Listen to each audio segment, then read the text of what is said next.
प्यारे बच्चों नमस्कार। स्वागत करता हूं आप सभी बच्चों का आज के इस इम्पोर्टेंट क्लास में। तो कैसे हो आप सभी? मैं आशा करता हूं कि आप लोग बहुत ही अच्छे होंगे, स्वस्थ होंगे और आप सभी की पढ़ाई भी बहुत ही अच्छी चल रही होगी। बच्चों आज के क्लास में हम लोग पढ़ने वाले हैं 12th क्लास के केमिस्ट्री का 70 मोस्ट इंपोर्टेंट ऑब्जेक्टिव क्वेश्चन, और यहाँ से हर एक बार आपके बोर्ड परीक्षा में प्रश्न पूछे जाते हैं। तो बच्चा पार्टी आज के क्लास को आप सभी बिल्कुल ध्यान से देखिएगा और आज के क्लास में दिए जाने वाले केमिस्ट्री के इस 70 ऑब्जेक्टिव को आप लोग अच्छे से याद भी करते चलिएगा। ओके, चलिए फिर क्लास को स्टार्ट करते हैं। सारे बच्चे हमारे साथ चैट सेक्शन में आंसर को भी लगाते चलिएगा, जिससे कि ये सारा प्रश्न आपको क्लास में ही अच्छे से याद हो जाएगा। देखिए पहला नंबर सवाल आपके सामने है, लगा दो चैट सेक्शन में आंसर को। पहला नंबर सवाल करा, लोहे का मुख्य अयस्क कौन सा है? अब आपसे पूछा गया निम्नलिखित में कौन सा है जो लोहा का मुख्य अयस्क है? क्या वो मैग्नेटाइट है, सीडेराइट है, हेमेटाइट है या इनमें से सभी? तो बच्चों हमने बताया था अगर सिर्फ पूछे कि लोहा का कौन सा अयस्क है तो आप लगा देना मैग्नेटाइट भी लोहा का अयस्क है, सीडेराइट और हेमेटाइट सब लोहा का अयस्क है। लेकिन मुख्य अयस्क का बात हुआ इसीलिए हम लगाएंगे हेमेटाइट को। राइट आंसर हमारा ऑप्शन नंबर सी हो जाएगा। अगर सिर्फ पूछता का लोहा का कौन सा अयस्क है तो हम इनमें से सभी लगा लेते। चलिए अब अगला प्रश्न हमारे सामने दूसरा नंबर सवाल कर है। देखिए दूसरा नंबर सवाल कर है, कॉपर धातु का शोधन निम्नलिखित में किस विधि के द्वारा होता है? कॉपर धातु का शोधन जो होता है वो होता है इलेक्ट्रोलाइट के द्वारा, इसलिए हम वैद्युत अपघटनी शोधन के द्वारा लगाएंगे। करेक्ट आंसर हमारा ऑप्शन ए हो जाएगा। बच्चों याद रखिएगा कॉपर धातु का जो शोधन होता है वो वैद्युत अपघटनी शोधन के द्वारा होता है। चलिए अब तीसरा नंबर सवाल हमारे सामने है। तीसरा नंबर सवाल कर जिंक ब्लेड अयस्क का सांद्रण किस विधि से होता है? जिंक ब्लेड अयस्क का जो सांद्रण होता है वो होता है फ्लोटेशन मेथड के द्वारा, यानी कि फेन उत्प्लावन विधि के द्वारा। बच्चों ऑप्शन नंबर सी को लगा लो, 3 का सी बिल्कुल सही आंसर है। याद रखिएगा ये प्रश्न कई बार आपके बोर्ड परीक्षा में पूछा गया, इसीलिए याद रखिएगा। दोनों मीडियम वालों के लिए है, हिंदी और इंग्लिश दोनों के लिए। चलिए अब अगला प्रश्न हमारे सामने फोर्थ नंबर सवाल है। फोर्थ नंबर सवाल का सिनेबार कहा जाता है। सिनेबार जो कहा जाता है वो किसे कहा जाता है ये पूछा गया आप लोगों से। तो सिनेबार कहा जाता है एचजीएस को और पीबीएस को क्या कहा जाता है? बच्चा पार्टी इसे क्या कहा जाता है एक बार लगा दो चैट सेक्शन में। तो पीबीएस को हम लोग क्या बोलते हैं बच्चों? गैलेना बोलते हैं। ये भी आप लोग याद रखिएगा। पीबीएस जो होता है ये इसमें दो मिले होते हैं, एक हमारा कौन सा है पीबी यानी कि लीड है, और दूसरा हमारा क्या सल्फर मिला हुआ है, यही तो दो मिला हुआ है। ओके जी, तो दोनों को याद रखिएगा, बहुत इंपॉर्टेंट है। चलिए आगे बढ़ते हैं, अगला प्रश्न हमारे सामने है। अगला प्रश्न देखिए क्या करें, हूप की विधि के द्वारा निम्नलिखित में किस धातु का शोधन होता है? हूप की विधि के द्वारा निम्नलिखित में कौन सा धातु है जिसका शोधन होता है? वो एल्यूमिनियम का होता है। बच्चों अच्छे से याद रखना, ये सारे प्रश्न आपके बोर्ड परीक्षा में पूछे जाते हैं बच्चों, इसलिए एकदम ध्यान से क्लास को देखो और सारे प्रश्नों को अपने दिमाग में एकदम सेट करते चलो। चलिए 6 नंबर सवाल को देखिए हमारे सामने, ये रहा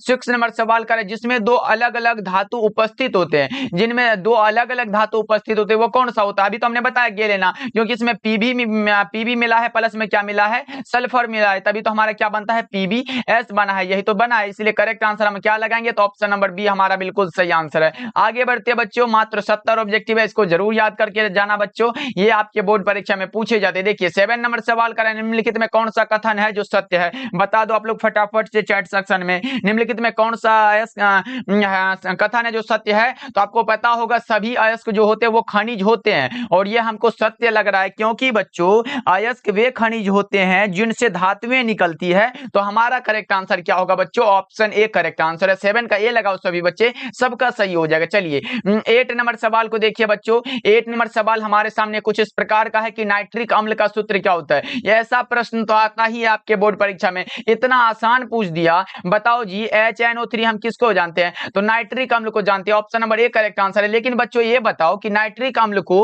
किस विधि के द्वारा तैयार किया जाता है? किसी भी बच्चे को पता हो तो एक बार चैट सेक्शन में आना चाहिए आंसर, क्योंकि हमने कई बार बता चुका है। सल्फ्यूरिक अम्ल जो होता है यानी कि H2SO4 जो होता है, इसको हम लोग किसके द्वारा बनाते हैं? संपर्क विधि के द्वारा बनाते हैं। इसको कैसे बनाते हैं बच्चा पार्टी? इसको हम संपर्क विधि के द्वारा तैयार करते हैं। और ये नाइट्रिक अम्ल जो है इसको हम लोग किसके द्वारा? तो ओस्टवाल्ड विधि के द्वारा तैयार करते हैं। अच्छे से याद रखिएगा, ये भी आपके बोर्ड परीक्षा में आया हुआ बच्चा पार्टी की सल्फ्यूरिक अम्ल किस विधि के द्वारा तैयार किया जाता है? तो ओस्टवाल्ड विधि के द्वारा। बहुत इंपॉर्टेंट है। अब एक बार बता दो अमोनिया को किस विधि के द्वारा बनाते हैं? अमोनिया का सूत्र क्या होता है बच्चों? NH3 होता है। अमोनिया का भी सूत्र पूछ दे तो लगा देना, इसको बनाते हैं हेबर विधि विधि के द्वारा। किसके द्वारा बच्चों? हैबर विधि के द्वारा इसको बनाते हैं। देखो सल्फ्यूरिक अम्ल को बनाते हैं संपर्क विधि, स से सल्फ्यूरिक अम्ल, स से संपर्क विधि, ये तो क्लियर हो गया। ओस्टवाल्ड विधि के द्वारा नाइट्रिक अम्ल को तैयार करते हैं और अमोनिया को हैबर विधि के द्वारा तैयार करते हैं। इस तीनों को याद रखिएगा, स्क्रीनशॉट जरूर ले लेना, इसको याद करना। ओके चलिए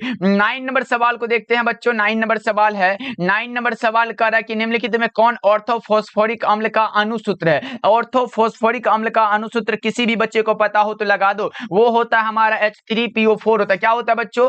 H3 गो है, Pa गो है और O4 है, यानी कि हम ऐसे भी बना सकते हैं कि Pa गो है तो हमारा A लिखेंगे, डबल बॉन्ड O होता है, उसके बाद 3 गो ऐसे करके होता है, ये हमारा PO4 है तो 4 गो हो जाएगा, यानी कि एक यहाँ हो जाएगा, एक यहाँ हो गया और एक हमारा क्या हो जाएगा, ये एक हो गया। यानी कि आप देखो हाइड्रोजन कितना है, हाइड्रोजन हमारा 3 है तो 3 गो हाइड्रोजन भी इसको देना पड़ेगा। एक हमारा एक हाइड्रोजन यहाँ हो जाएगा, एक हाइड्रोजन हमारा यहाँ है और एक हाइड्रोजन कहाँ हो जाएगा, एक हाइड्रोजन हमारा यहाँ हो जाएगा। 3 हाइड्रोजन देखो, वो 4 गो है, देखो यही तो है हमारा स्ट्रक्चर। करेक्ट आंसर क्या होगा बच्चों? ऑप्शन नंबर बी बिल्कुल सही आंसर। चलिए आगे बढ़ते हैं। और बच्चा पार्टी ओलियम का भी सूत्र आपके बोर्ड एग्जाम में आया हुआ है कि बच्चों लिख दो कि ओलियम का सूत्र क्या होता है। ओलियम का सूत्र क्या होता है बच्चों? वो होता है H2 होता है, S2 होता है, O7 होता है, ये याद रख लो। ओलियम का सूत्र H2S2O7 होता है। कोई दिक्कत बच्चों? अच्छे से याद रखना। ओके चलिए 10 नंबर सवाल देखिए बच्चा पार्टी। 10 नंबर सवाल कर रहा है निम्नलिखित में कौन नाइट्रोजन का ऑक्साइड हंसाने वाला गैस है? हंसाने वाला गैस यानी कि नाइट्रस ऑक्साइड को बोलते हैं, जिसको हम लोग N2O भी लिखते हैं, तो वही तो हमारा करेक्ट आंसर है। ऑप्शन बी बिल्कुल सही आंसर है। 11 नंबर सवाल देखिए बच्चों क्या कह रहा है। 11 नंबर सवाल कर आवर्त सारणी में ग्रुप 16 का तत्व क्या कहलाता है? देखो ग्रुप 16 के तत्व को कैल्कोजन बोलते हैं। यहाँ पूछा गया आवर्त सारणी में ग्रुप 16 का तत्व कौन सा है, ये पूछा गया है। देखो ग्रुप 16 के तत्व को कैल्कोजन बोलते हैं, जिसमें कि 5 तत्व उपस्थित होते हैं। पहला सल्फर हुआ, दूसरा ऑक्सीजन, सेलेनियम, पोलोनियम और टेल्यूरियम होता है। 5 हुआ। देखो सल्फर भी उपस्थित है और ऑक्सीजन भी, यानी कि हम कह सकते हैं कि ए और बी दोनों हमारा सही आंसर है।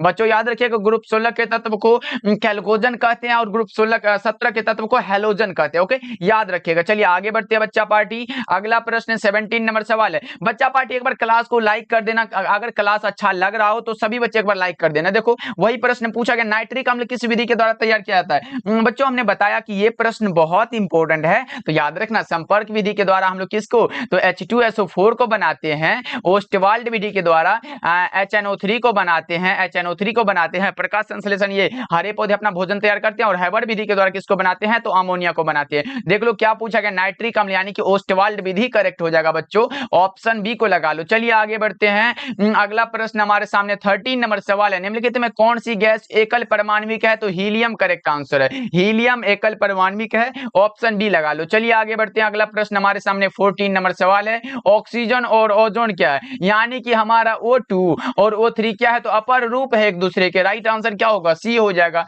चलिए आगे बढ़ते हैं। 15 नंबर सवाल है। वर्ग 17 के तत्व क्या कहलाते हैं, हैलोजन। बच्चा पार्टी अभी तो हमने बताया वर्ग 17 के तत्व क्या कहलाते हैं, हैलोजन कहलाते हैं, तो ये आपको याद रखना। चलिए आगे बढ़ते हैं। अगला प्रश्न हमारे सामने 16 नंबर सवाल का है। देखिए निम्नलिखित में कौन सिर्फ एक ही ऑक्सी अम्ल बनाता है, तो फ्लोरीन कहाँ गया बच्चा पार्टी, ऑप्शन ए को लगा लो, बिल्कुल सही आंसर। ओके चलिए, और ये जो है सबसे अधिक ऑक्सीकरण अवस्था भी प्रदर्शित करता है, इसको भी आप लोग याद रखिएगा। चलिए आगे बढ़ते हैं। अगला प्रश्न हमारे सामने 17 नंबर सवाल है। H2SO4 में S यानी कि सल्फर की ऑक्सीकरण संख्या कितनी होती है? बच्चा पार्टी ये सल्फर ये ऑक्सीकरण अवस्था निकालने के लिए हमने कितना बार बताया, मतलब ऐसा प्रश्न जिसमें आया हमने निकाल के ही बताया है। तो एक बार बता दो क्या होगा। देखो हाइड्रोजन कितना है, 2 है, आपको पता होगा 2 है तो गुना कितना लिखेंगे, और हाइड्रोजन का ऑक्सीकरण अवस्था कितना होता है, +1 होता है, गुना में हम +1 लिख लेंगे। इतना समझ में आया। प्लस फिर क्या पूछा गया, प्लस में सल्फर का पूछा गया, जिसे हम लोग X मान लेते हैं, तो X मान लेते हैं, और प्लस में क्या होगा, देखो O कितना है, 4 गो है, तो हम 4 लिख लेंगे, पहले 4 लिख लेंगे, उसके बाद गुना में ऑक्सीजन का जो ऑक्सीकरण अवस्था होता है वो -2 होता है, सभी बच्चे को पता होगा, यहाँ गुना हो जाएगा, और बराबर में क्या होगा, 0 हो जाएगा। इतना समझ में आया, कोई दिक्कत बच्चा पार्टी नहीं सर, काहे का दिक्कत होगा। अब देखो इसको गुना कर दो तो 2 गुना +1 यानी कि +2 हो जाएगा, और प्लस में x हो जाएगा, और यानी कि 4 गुना 2 यानी कि प्लस माइनस माइनस होता तो -4 दूना 8 हो जाएगा, बराबर में 0। एकदम देखो बच्चे के जैसे समझा रहे बच्चों, अच्छे से समझ लो। उसके बाद क्या होगा देखो, यहाँ -8 है और +2 है, यानी कि x -6 बराबर क्या होगा 0 हो जाएगा। इसीलिए हम x बराबर इधर जाएगा तो हमारा प्लस में कन्वर्ट हो जाएगा, +6 हो जाएगा। यही तो हमारा है। तो करेक्ट आंसर हम लगाएंगे कि सर ऑप्शन बी बिल्कुल सही आंसर है। ऑप्शन बी को टिक कर दीजिए। चलिए आगे बढ़ते हैं। अगला प्रश्न हमारे सामने 18 नंबर सवाल का है। देखिए, निम्नलिखित में कौन प्रथम संक्रमण श्रेणी का सदस्य है? तो निकेल तो है, निकेल ही करेक्ट आंसर है, ये सब नहीं है बच्चा पार्टी, याद रखिएगा आप लोग। चलिए आगे बढ़ते हैं। अगला प्रश्न हमारे सामने 19 नंबर सवाल का रहा है, फ्लोरीन की ऑक्सीकरण अवस्था कितनी होती है? बच्चों अभी हमने बताया कि फ्लोरीन की ऑक्सीकरण अवस्था कितनी होती है। एक बार लगा दो, 19 का सही जवाब क्या होगा? फ्लोरीन आए, क्लोरीन आए, ब्रोमीन आए, आयोडीन आए, सबका -1 ही ऑक्सीकरण अवस्था है। करेक्ट आंसर हमारा ऑप्शन ए करेक्ट हो जाएगा। ओके, चलिए आगे बढ़ते हैं। अगला प्रश्न हमारे सामने 20 नंबर सवाल का है, विद्युत की सबसे अच्छी सुचालक धातु कौन सी है? विद्युत की सबसे अधिक सुचालक धातु जो है वो चांदी है। चांदी है बच्चा पार्टी, ऑप्शन डी को लगाओ। अगला प्रश्न हमारे सामने 21 नंबर सवाल का रहा है, एस ऑर्बिटल का आकार कैसा होता है? एस ऑर्बिटल का आकार पूछा गया। देखो, अगर डी ऑर्बिटल पूछे, डी ऑर्बिटल का कैसा होता है? डबल डम्बबेल होता है। और एस ऑर्बिटल का गोलीय होता है और पी ऑर्बिटल का डम्बबेल होता है। तीनों को याद रख लो। डी वाला है, डी ऑर्बिटल का आकार कैसा होता है? डबल डम्बबेल होता है। पी ऑर्बिटल डम्बबेल होता है और एस ऑर्बिटल गोलीय होता है। इसलिए हमारा करेक्ट आंसर ऑप्शन ए हो जाएगा। चलिए 22 नंबर सवाल कह रहा है कि समन्वय यौगिकों के लिए सबसे पहला महत्वपूर्ण सिद्धांत किसने दिया था? समन्वय यौगिकों के लिए सबसे पहला महत्वपूर्ण सिद्धांत जो दिया था वो वर्नर साहब ने दिया था। राइट आंसर आपका सी हो जाएगा। 23 नंबर सवाल देखिए बच्चों, क्या कर रहा है, K4FeCN6 है, ये क्या है? ये है हमारा कोऑर्डिनेशन कंपाउंड, यानी कि उप सह संयोजक यौगिक है। ऑप्शन बी को आप लोग करेक्ट कर लो। ओके, चलिए आगे बढ़ते हैं। अगला प्रश्न हमारे सामने, ये सब आसान सा प्रश्न है। उदासीन लिगेंड का कौन सा उदाहरण है? उदासीन जो न्यूट्रल हो वो हमारा जल का अणु है। करेक्ट आंसर हमारा डी हो जाएगा। इस पर जो है प्लस माइनस चार्ज होते रहता है, ये सब हमारा नहीं होगा। चलिए आगे बढ़ते हैं। अगला प्रश्न हमारे सामने है। अगला प्रश्न 25 नंबर सवाल करा, क्लोरोफॉर्म और जिंक के जल के द्वारा अवकरण से क्या बनता है? क्लोरोफॉर्म और जिंक का जल के द्वारा अवकरण से हमारा CH4 का निर्माण होता है। क्या बनता है बच्चा पार्टी? CH4 यानी कि मेथेन बनता है। चलिए आगे बढ़ते हैं। 26 नंबर सवाल करा, उष्मा और विद्युत का अच्छा चालक निम्नलिखित में कौन सा है? ग्रेफाइट है। उष्मा और विद्युत का अच्छा चालक निम्नलिखित में कौन सा है बच्चों? ग्रेफाइट है, सी हो जाएगा सही आंसर। 27 नंबर सवाल देखिए, क्या करा बच्चा पार्टी, एल्कील हैलाइड को अल्कोहल में बदला जाता है किसके द्वारा? एल्कील हैलाइड को अल्कोहल में किसके द्वारा बदला जाता है? तो डिस्प्लेसमेंट रिएक्शन यानी कि विस्थापन अभिक्रिया के द्वारा। आपका सही आंसर क्या होगा बच्चों? Option number B correct answer हो जाएगा। Alkyl halide is converted into alcohol by कौन सा? Displacement reaction. Option B correct answer है। ओके, चलिए आगे बढ़ते हैं बच्चा पार्टी। अभी तक जितने भी बच्चे क्लास को लाइक नहीं किए हो तो सभी बच्चे क्लास को लाइक करना बच्चा पार्टी, जितने भी भूल गए हो। ओके, और चैनल पे पहली बार जुड़े हो तो आप अपनी तैयारी को बेहतर करना चाहते हो कम समय में, तो आप हमारे साथ सब्सक्राइब करके जुड़ सकते हो। डेली क्लास का टाइम हमारा क्या है? शाम के 7 बजे है और शाम के 8 बजे। ये 2 क्लास होता है। इस दोनों क्लास को ज्वाइन करो, एकदम बोर्ड एग्जाम में तहलका मचाना है मिलके। देखो, एल्काइन का सूत्र क्या होता है हमने बता चुका है बच्चा पार्टी, ये सब भूलना नहीं है। ये किसका है? ये एल्केन का सूत्र है। ये किसका? एल्कीन का सूत्र है। और ये किसका है? ये एल्काइन का सूत्र है। ये हमने कितना बार बता चुका है। एल्काइन का पूछा हम लगाएंगे CnH2n-2, एल्कीन का पूछे CnH2n हो जाएगा और एल्केन का पूछे CnH2n+2 हो जाएगा। ये भूलना नहीं है। चलिए 29 नंबर सवाल को देखते हैं। 29 नंबर सवाल हमारे सामने ये रहा, एल्केन का सूत्र वही बात हो गया, फिर वही बात आ गया कि CnH2n+2 वाला बात। ऑप्शन ए करेक्ट आंसर है बच्चों, सबको याद रखना। चलिए आगे बढ़ते हैं। 30 नंबर सवाल हमारे सामने है। देखो 30 नंबर सवाल करा, निम्नलिखित में कौन सर्वाधिक अम्लीय है? कौन सा है जिसका सर्वाधिक अम्लीय होता है? बताओ आप लोग, बताओ क्या होगा? तो वो हमारा एम क्लोरोफिनॉल होता है। करेक्ट आंसर हमारा सी हो जाएगा। ये भी प्रश्न आपके बोर्ड परीक्षा में पूछा गया। आगे बढ़ते हैं। 31 नंबर सवाल करा, मेथेनॉल का सूत्र क्या होता है? बता दो जी, इतना आसान सा सवाल पूछ दिया तो आप ही बता दो मेथेनॉल का सूत्र क्या होता है। फटाफट से 31 का राइट आंसर बताओ सभी बच्चे। वो आप लगाओगे सर CH3OH हो जाता है। राइट आंसर हमारा क्या होगा? ऑप्शन नंबर ए हो जाएगा। ये HCHO है, ये फॉर्मेल्डिहाइड है, ये मेथेन है। और ये पूछोगे क्या है? तो ये सर सोडियम मेथॉक्साइड है। ये क्या है? तो सोडियम मेथॉक्साइड है, मेथेन है और ये फॉर्मेल्डिहाइड है। याद रहेगा। आगे बढ़ते हैं। 32 नंबर सवाल है। 32 नंबर सवाल का लकड़ी स्प्रिट जो एसीटोन के नाम से जाना जाता है वो हमारा मेथेनॉल होता है। क्या होता है बच्चा पार्टी? वो हमारा क्या होता है? CH3OH होता है। ये याद रखिएगा आप लोग। चलिए आगे बढ़ते हैं। 33 नंबर सवाल है। 33 नंबर सवाल का रहा कि प्राइमरी अल्कोहल का उत्प्रेरक निर्जलीकरण से से क्या प्राप्त होता है, तो एल्डिहाइड प्राप्त होता है बच्चा पार्टी, क्या प्राप्त होता है, एल्डिहाइड। हमारा सही आंसर होगा ऑप्शन नंबर डी। एक बार बता दो आप लोग कि एल्डिहाइड का फंक्शनल ग्रुप क्या होता है, यानी कि क्रियाशील मूलक जिसे बोलते हैं वो क्या होता है, तो सर लगा दो ना, HCHO होता है। क्या होता है, CHO होता है बच्चों। ऑप्शन नंबर जो होगा लगा देना। ये फॉर एल्डिहाइड का जो है फंक्शनल ग्रुप आपके बोर्ड परीक्षा में आता है कि एल्डिहाइड का क्रियाशील मूलक क्या है, तो आप लगाओगे सर CHO होता है। ओके, कोई दिक्कत। चलिए आगे बढ़ते हैं। 34 नंबर सवाल देखिए। 34 नंबर सवाल करें, फेनोल का सूत्र क्या होता है। फेनोल का सूत्र बड़ा ही आसान है। देखो बेंजीन रिंग के साथ अगर हम बेंजीन रिंग के साथ OH को लगा देते हैं, क्या लगाते हैं बच्चा पार्टी, OH को लगा देते हैं, तो यही हमारा फिनोल हो जाता है। यानी कि हम कह सकते हैं कि C6H5 और OH यही तो है हमारा फिनोल। देख लो किस ऑप्शन में दिया गया है, option number A correct answer. अगर ये स्ट्रक्चर वाला बात है तो ये आप लिख देना, मतलब बहुत ही आसान है, अच्छे से लिख दोगे। चलिए आगे बढ़ते हैं। अगला प्रश्न हमारे सामने 35 नंबर सवाल है।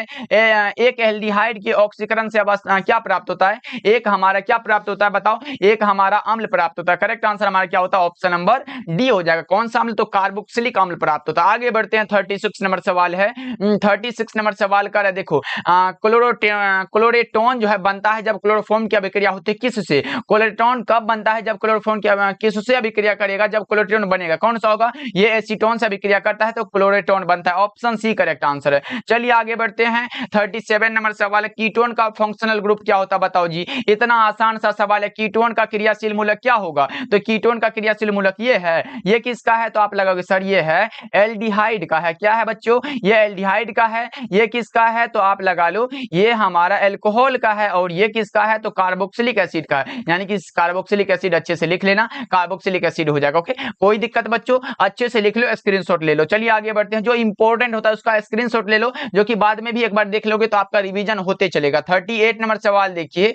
सिरका अम्ल में कौन सा सिरका में कौन सा अम्ल पाया जाता है बताओ, तो एसिटिक एसिड पाया जाता है। जिसमें कौन सा, ये तो नहीं है, ये भी नहीं है। एसिटिक एसिड हमारा बी में दिया गया बच्चों, option number B correct answer है। ये एसिटिक एसिड का क्या है, फॉर्मूला है। चलिए आगे बढ़ते हैं। 39 नंबर सवाल है। 39 नंबर सवाल का सेकेंडरी एमीन, यानी कि देखो एक हमारा होता है प्राइमरी एमीन, सेकेंडरी एमीन और टर्शियरी एमीन। या तो बताओ ये हमारा प्राथमिक एमीन है, द्वितीयक एमीन है और ये तृतीयक एमीन है। देखो प्राथमिक एमीन की अगर बात हो आपसे तो आप क्या लगाओगे, आपको पता होगा प्राथमिक एमीन की बात हो तो वो हमारा हो जाता है NH2 होता है। प्राथमिक एमीन के कौन सा होता है बच्चा पार्टी, NH2 होता है। और ये द्वितीयक एमीन आए तो आप लगाओगे सर NH होता है। और तृतीयक एमीन अगर आए तो आप सिर्फ N को लगाओगे। क्या लगाओगे बच्चा पार्टी, N होता है। यही तो होता है हमारा, अच्छे से लिख लो, अच्छे से स्क्रीनशॉट ले लो। देखो ये हमारा क्या है, तो प्राथमिक एमीन यानी कि प्राइमरी एमीन है, द्वितीयक एमीन है, और ये क्या है, तृतीयक एमीन, जिसको हम लोग 1 डिग्री भी बोलते हैं, 2 डिग्री 3 डिग्री ऐसे भी बोलते हैं। तो देख लो हमसे पूछा गया सेकेंडरी एमीन यानी कि ये वाला, तो NH को हम लगा लेंगे। NH किस ऑप्शन में दिया गया है, तो ऑप्शन नंबर ए हमारा बिल्कुल सही हो जाएगा। चलिए 40 नंबर सवाल को देखिए। 40 नंबर सवाल कह रहा है कि मिथाइल एमीन को किसके द्वारा बनाया जाता है, हॉफमैन्स ब्रोमाइड अभिक्रिया के द्वारा। अगला प्रश्न हमारे सामने कुछ इस प्रकार का है। 41 नंबर सवाल है, CONH2 को कहा जाता है एमिडो ग्रुप। क्या कहा जाता है बच्चा पार्टी, एमिडो ग्रुप कहा जाता है, याद रखना आप सब। चलिए 42 नंबर सवाल देखिए, क्या करा, एमिनो अम्ल में COOH ग्रुप के अतिरिक्त कौन सा होता है। देखो एमिनो अम्ल का सूत्र पता है क्या, ये हमारा COOH भी होता है हमारा, उसके बाद क्या होता है NH2 भी लगा होता है। देख लो किस ऑप्शन में लगा है, तो ऑप्शन नंबर बी हमारा सही लग रहा है। ये एमीन भी है और अम्ल भी है, तो हमारा करेक्ट आंसर बी हो जाएगा। बड़ा आसान सा सवाल है, बस लॉजिक लगाने, थोड़ा सा दिमाग लगाने का वो होता है। देखो NH3 को हम लोग क्या बोलते हैं बच्चा पार्टी, अमोनिया बोलते हैं। और अमोनिया में N का संकरण क्या होता है, sp3 होता है। sp3 हाइब्रिडाइजेशन होता है। आपका सही आंसर क्या होगा, ऑप्शन नंबर ए हो जाएगा। 44 नंबर सवाल करा, प्राकृतिक बहुलक है कौन सा, तो रबर होता है। अब एक बार ऐसा भी प्रश्न आया था कि प्राकृतिक रबर किसका बहुलक है, तो आप लगाओगे सर ये जो बहुलक है ना, ये आइसोप्रीन का बहुलक है। किसका है बच्चा पार्टी, आइसोप्रीन का बहुलक होता है, ये भी आपको याद रखना है। चलिए आगे बढ़ते हैं। 45 नंबर सवाल करा, कैप्रोलेक्टम के प्रयोग से निर्मित बहुलक कौन सा होता है, वो हमारा जो प्रयुक्त बनता है वो हमारा बनता है नायलॉन 6 बनता है। देख लो किस ऑप्शन में दिया गया है, नायलॉन। नायलॉन तो हमको दिखाई दे रहा है, नायलॉन ही तो बनता है, ये 6 बने कोई भी बने, लेकिन नायलॉन दिया गया, हमारा सही आंसर सी हो जाएगा। 46 नंबर सवाल देखिए, 46 नंबर सवाल करा, पॉलीमर बनाने की सबसे छोटी इकाई क्या कहलाती है। देखो छोटे छोटे मोनोमर मिलकर एक पॉलीमर का निर्माण करते हैं, तो हम कहेंगे सर ये मोनोमर होते हैं, छोटी इकाई क्या होगी, मोनोमर हो जाएगा। करेक्ट आंसर आपका ए हो जाएगा। 47 नंबर सवाल बच्चों ये बहुत इंपॉर्टेंट है, अच्छे से याद कर लो। देखो 47 नंबर सवाल करा, प्रोटीन की हेलिकल संरचना जो है निम्नलिखित में किसके द्वारा अस्थायी होती है। प्रोटीन की हेलिकल संरचना जो है ये हाइड्रोजन बॉन्ड के द्वारा अस्थायी होती है। आपका सही आंसर होना चाहिए ऑप्शन नंबर डी। जितने भी बच्चे डी को लगाए हो करेक्ट हो जाएगा। चलिए अगला प्रश्न हमारे सामने 48 नंबर सवाल का है, निम्नलिखित में कौन डाइसैकेराइड दूध में उपस्थित होता है। दूध में जो उपस्थित होता है वो हमारा लैक्टोज भी होता है और कैसिन भी होता है, लेकिन हमारा कैसिन ऑप्शन में नहीं दिया गया, लेकिन लैक्टोज तो दिखाई दे रहा है। ऑप्शन नंबर बी बिल्कुल सही आंसर है, याद रखिएगा आप लोग। चलिए 49 नंबर सवाल हमारे सामने कुछ इस प्रकार का है बच्चों की, डीएनए की खोज किसने की थी बताओ। डीएनए की खोज की थी वाटसन एवं क्रिक ने। करेक्ट आंसर आपका ये हो जाएगा। अगला प्रश्न हमारे सामने है 50 नंबर सवाल है, बताओ एस्कॉर्बिक अम्ल क्या है। एस्कॉर्बिक अम्ल तो विटामिन का नाम है, कौन सा विटामिन, तो विटामिन सी पढ़े हो कि नहीं भाई।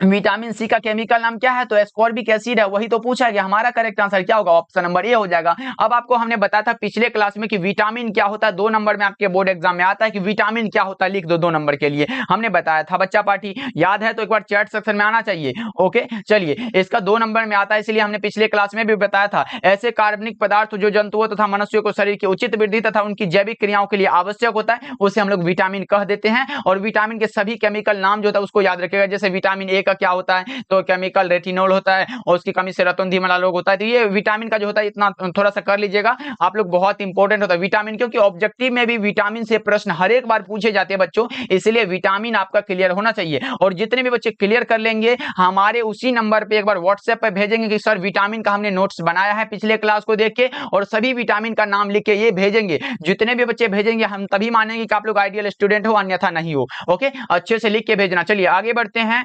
अगला प्रश्न हमारे सामने 51 नंबर सवाल देखिए। 51 नंबर सवाल देखिए क्या कह रहा है। 51 नंबर सवाल है, निम्नलिखित में से कौन सा एंजाइम प्रोटीन के पाचन को प्रारंभ करता है। वो हमारा पेप्सिन होता है। क्या होता है बच्चों, पेप्सिन होता है। करेक्ट आंसर डी हो जाएगा। अगला प्रश्न 52 नंबर सवाल का है, रक्त के तरल अवयव का प्लाज्मा का कुल प्रतिशत होता है कितना होता है, तो ये 55% होता है। रक्त के तरल अवयव प्लाज्मा का कुल परसेंट कितना होता है, 55% हो जाता है। आगे बढ़ते हैं 53 नंबर सवाल का है कि औषध जो दर्द निवारण में कार्य करते, देखो दर्द निवारण मतलब पीड़ाहारी जिसको बोलते हैं, एनाल्जेसिक बोलते हैं। करेक्ट आंसर हमारा ऑप्शन नंबर बी हो जाएगा। और ज्वरनाशी एंटीपायरेटिक ये हमारा हो जाता है। चलिए आगे बढ़ते हैं।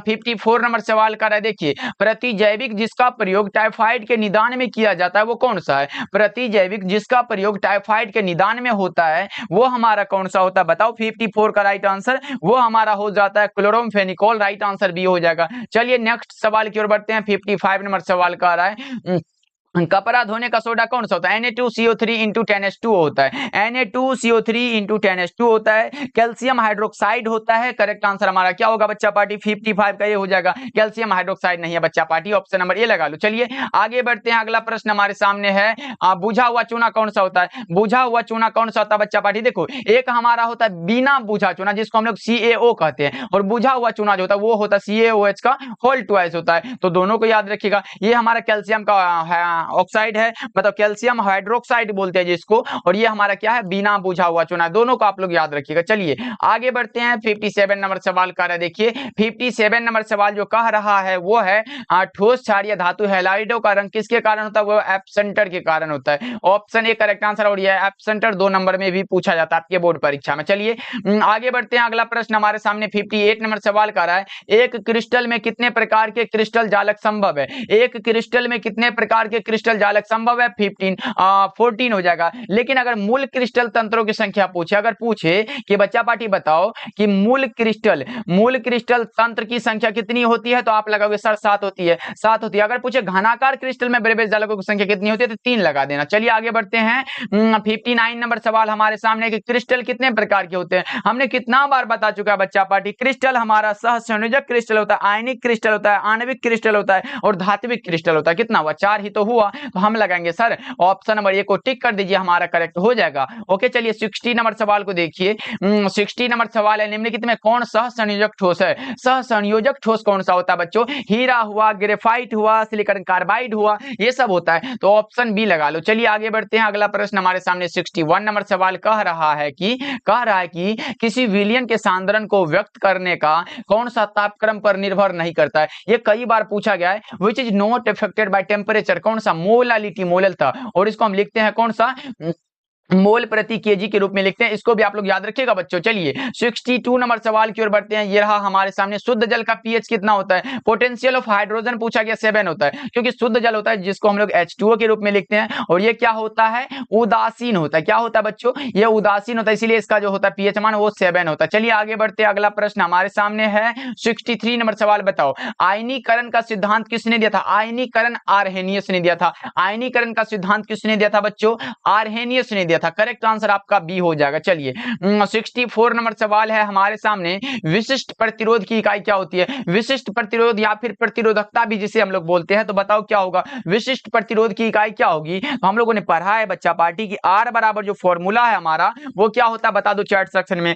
R बराबर हमारा फॉर्मूला होता है, यहाँ पे लिख भी दे रहा हूं, R बराबर रो L बटा में A होता है। क्या होता है बच्चों? रो L बटा में A होता है। अगर हमें रो निकालना हो, यहाँ L है, रो निकालना हो तो रो बराबर हमारा क्या होगा? R, गुना में क्या होगा? A बटा में क्या हो जाएगा? L हो जाएगा। ये R क्या है? तो प्रतिरोध होता है जिसका मात्रक ओम होता है, और एरिया का हमारा मीटर स्क्वायर होता है, लेकिन यहाँ सेंटीमीटर में सब कुछ दिया गया तो हम यहाँ भी लिखेंगे सेंटीमीटर स्क्वायर हो जाएगा, और लंबाई को भी सेंटीमीटर लिखते हैं, यानी कि लंबाई का मीटर होता है जो कि हमारा सेंटीमीटर में दिया गया तो हम लोग सेंटीमीटर में ही लिखेंगे। देखो 1 सेंटीमीटर से 1 सेंटीमीटर चला गया तो हमारे पास बचा क्या? ओम गुना सेंटीमीटर, ओम सेंटीमीटर बचा। बच्चा पार्टी यहाँ ऐसे लिख सकते हो, यहाँ रुको 1 मिनट, हम लोग ऐसे भी लिख सकते हैं बच्चों, ऐसे लिख सकते हैं ओम इंटू सेंटीमीटर, यही तो हमारा करेक्ट आंसर होगा। देख लो कौन सा ऑप्शन में दिया गया, ऑप्शन सी बिल्कुल सही आंसर है। चलिए अगला प्रश्न देखिए, इसको स्क्रीनशॉट आप लोग ले सकते हो। चलिए आगे बढ़ते हैं, अगला प्रश्न हमारे सामने 65 नंबर सवाल कर है। देखिए हैबर की विधि से अमोनिया के निर्माण में निम्नलिखित में कौन सा उत्प्रेरक का प्रयोग होता है? तो वो लोहे का महीन पाउडर का यूज होता है, ऑप्शन ए करेक्ट आंसर है। चलिए नेक्स्ट सवाल है 66 नंबर सवाल, किसी शून्य कोटि की अभिक्रिया की दर क्या होती है?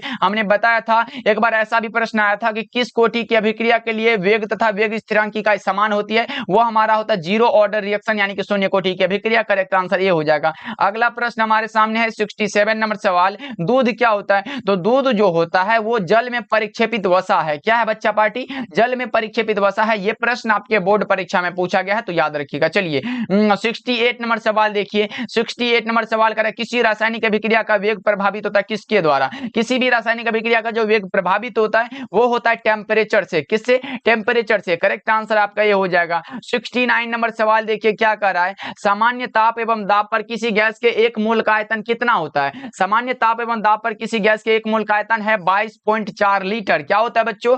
22.4 लीटर। करेक्ट आंसर भी हो जाएगा। 70 नंबर सवाल देखिए क्या कह रहा है, एक्स बटा में एम तथा पी के मध्य वक्र क्या कहलाता है? ये कहलाता है अधिशोषण समतापी वक्र। कौन सा होगा? ऑप्शन ए करेक्ट आंसर, यानी कि एडजॉर्प्शन आइसोथर्म होता है। राइट आंसर आपका क्या हो जाएगा? ए हो जाएगा। चलिए बच्चा पार्टी, आज के क्लास में हम लोगों ने आपके लिए सिलेक्ट किया था 70 ऑब्जेक्टिव जो हमारा कंप्लीट हो चुका है। तो अब आप बता दो इस 70 ऑब्जेक्टिव में आपका सही कितना हुआ और क्लास कैसा लगा, ये भी कमेंट करके बताना। ओके बच्चों, क्लास को लाइक कर दीजिएगा, चैनल पे पहली बार जुड़े तो सब्सक्राइब करके आप हमारे साथ डेली क्लास कर सकते हो। डेली क्लास का टाइम हमारा 7 बजे और हमारा 8 बजे होता है। दोनों क्लास शाम के होता है, शाम में होता है दोनों क्लास, तो दोनों क्लास को ज्वाइन करा करो। मिलते हैं फिर अगले क्लास में। आप लोग ऐसे ही अच्छे से प्रश्न को याद करते रहो, हमारे साथ जुड़े रहो। ओके, मिलते हैं।